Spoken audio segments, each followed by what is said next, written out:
Fala galera, hoje vamos conhecer o Moto G41, um dos smartphones mais procurados de 2024. Será que ele vale a pena?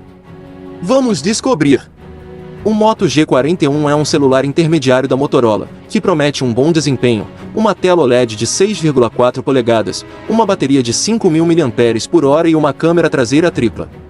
Ele tem um design bonito e moderno, com um leitor de digitais na traseira e um furo na tela para a câmera frontal. O processador dele é o MediaTek Helio G85, que é um chip de 8 núcleos e 2,0 GHz, capaz de rodar a maioria dos aplicativos e jogos sem problemas. Ele tem 4 GB ou 6 GB de RAM e 128 GB de armazenamento interno, que podem ser expandidos com um cartão microSD.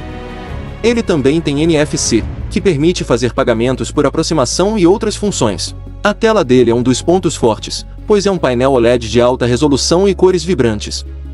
A taxa de atualização é de 60 Hz, o que pode não agradar aos mais exigentes, mas é suficiente para uma boa experiência. O som é mono e poderia ser melhor, mas não chega a ser ruim. A bateria dele é outro destaque, pois tem 5.000 mAh e um carregador de 30 watts, que garante uma boa autonomia e um tempo de recarga rápido. Ele pode durar até 2 dias com uso moderado, e cerca de 1h30 para carregar completamente. A câmera dele é razoável, mas não impressiona.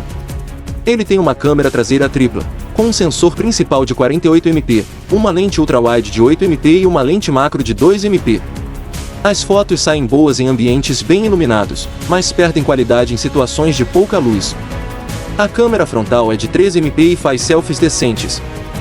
O sistema dele é o Android 11, com poucas personalizações e alguns recursos extras da Motorola, como gestos e moto-ações.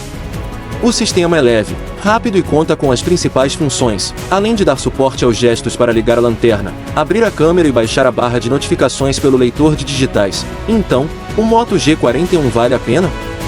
Bom, depende do que você procura. Ele é um celular bom, mas não excelente.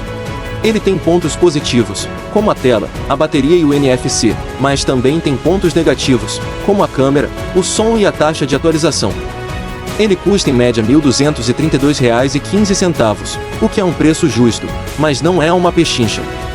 Ele é um bom custo-benefício, mas não é o melhor do mercado. E aí, gostou do vídeo? Então se inscreva no meu canal, deixe o seu like, comente o que você achou e compartilhe com os seus amigos. Um abraço e até a próxima!